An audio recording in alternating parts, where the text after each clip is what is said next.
تعالى النهارده اقول لك عن افلام فشلت في السينما بس لما اتعرضت في التلفزيون كسرت الدنيا. اول فيلم هكلمك عليه هو فيلم ورقة شفرة. ورقة شفرة هو فيلم نزل سنة 2008 من بطولة هشام ماجد وشيكو واحمد فهمي. الفيلم ده لما اتعرض سنة 2008 كان في نفس السنة دي في افلام تقيلة قوي، الريس عمر حرب، اتش دبور، اسف على الازعاج. لو جيت ركزت هتلاقي ان كمية الافلام اللي نزلت وقتها يعتبر ورقة شفرة هو الاقل فيهم، رغم انه ما فشلش ماديا، ولكن الفيلم ده ما اخدش تقييمه الحقيقي اللي المفروض ياخده لما كان في السينما قد اللي هو اخده واللي الناس حبته بيه لما اتعرض في التلفزيون والناس كلها عرفت. ومن هنا نروح لتاني فيلم هكلمك عنه النهارده وهو فيلم الحاسة السابعة. فيلم الحاسة السابعة هو اول بطولة مطلقة لاحمد الفيشاوي واللي نزل سنة 2005، واللي بالمناسبة زي ما كان اول بطولة مطلقة لاحمد الفيشاوي فهو كان اول تجربة اخراج لاحمد مكي. ايوه لو ما تعرفش احمد مكي هو اللي اخرج فيلم الحاسة السابعة. بالتالي قائمة الافلام اللي نزلت مع الفيلم ده كانت كفيلة جدا ان هي ما تخلوهوش يبان، ومع ذلك الفيلم ده لما اتعرض في التلفزيون ناس كتير جدا حبته، رغم ان في ناس الى الان مختلفة على اذا كان الفيلم حلو او لا، ولكن انا شخصيا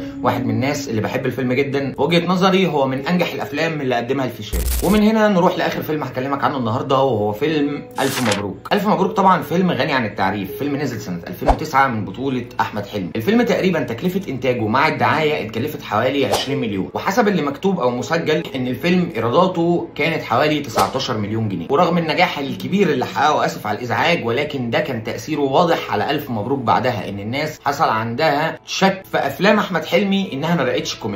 ولكن الفيلم ده لما اتعرض في التلفزيون بقى ليه قيمة كبيرة جدا حاليا بعد كام سنة من عرضه، فبالتالي فيلم الف مبروك حقق نجاح كبير قوي على التلفزيون، ولكن للاسف كايرادات شباك ما كانتش الايرادات المتوقعة من نجم بحجم احمد حلمي. وبكده ابقى انا قلت لك على الثلاث افلام بتوع النهارده. ما تنساش لو الحلقه عجبتك لايك شير سبسكرايب، ابعت الفيديو ده لاصحابك عشان هم كمان يشوفوا الافلام دي، وسيب لي رايك تحت في الكومنتات لو انت تعرف افلام تانية اتظلمت. اشوفك الحلقه اللي جايه، سلام.